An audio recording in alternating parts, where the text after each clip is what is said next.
Now, what I guess that is what I don't understand. So I understand why things are becoming easier to be an entrepreneur. What I don't understand is in the 2010s, why like it was so stagnant relative to history, relative to the 80s and 90s and stuff.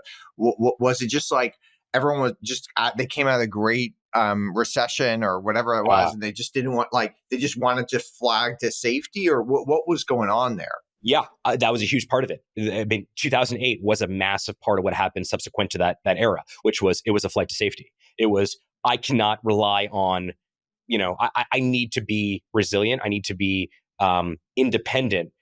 But sort of post too big to fail, a lot of people went to get jobs at companies that were too big to fail.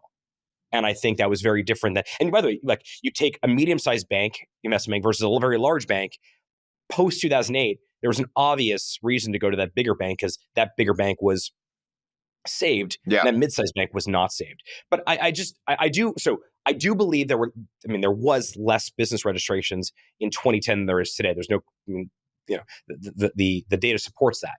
But I do disagree that the 2010s was sort of this lost decade for entrepreneurship. When I think about like Figs or Gymshark or Glossier or Everlane or Dollar Shave Club or I don't know, Brooklinen, these were all kind of founded around that time. And Yeah. actually, I feel like the 2010s are actually defined by the rise of these direct-to-consumer brands. We played a huge role in that, certainly. But I think brands also got a lot more dynamic and disruptive. I mean, direct-to-consumer brands like Glossier also evolved. They moved to Sephora. And Mattel Creations. Like Mattel is a company that was started in the 1940s. Obviously, two products. One was the original two products were Hot Wheels and Barbie. Yeah. Barbie named after their kids. The Mattel Creations came about in the 2010s when Mattel realized that in the basement, in the vault of Mattel, they have all this incredible intellectual property that people love and are obsessed with. And let's actually start building businesses around each of those particular brands. So yeah, less amount of people starting businesses, but a ton of creativity happened in that 10-year period. Now, is there a sense where, like, historically, if you think of the average person, at least 90% of their income comes from one main source. And today you're starting to see some class of people have many jobs. On like the very high end, you have these people on like 6 boards or something, and they make something on the more emerging end. You have someone, okay, they're an Uber driver and they do this, and then they do something online for this other thing, et cetera. Do you think we're going to see a world where more people, where there's no like one dominant, no one place is like 50% of their income? I think that it's a good question.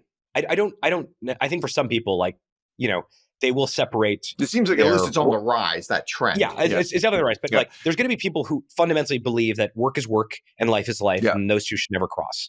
I think you have a different type of person whose identity is not necessarily, to use a sort of Bezos line, it's not work-life balance, it's work-life harmony, and all kind of works all together.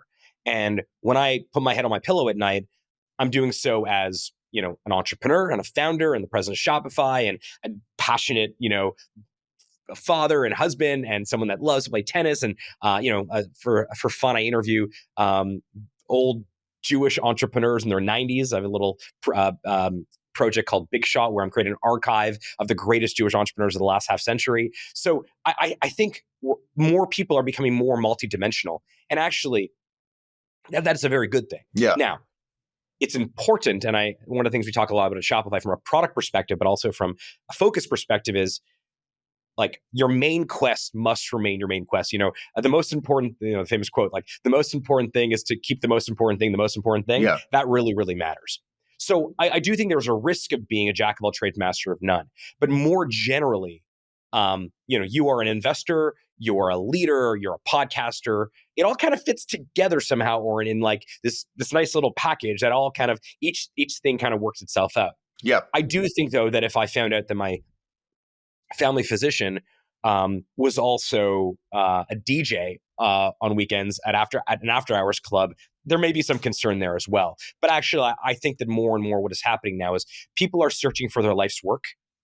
during their life. Yep. Unlike, I think, our previous generations who kind of did a job they didn't love their whole life and then eventually retired and did their life's work. We want to do it during our life. And at the same time, our life's work is not necessarily one particular thing, but rather, a combination of things that kind of create our self-identity.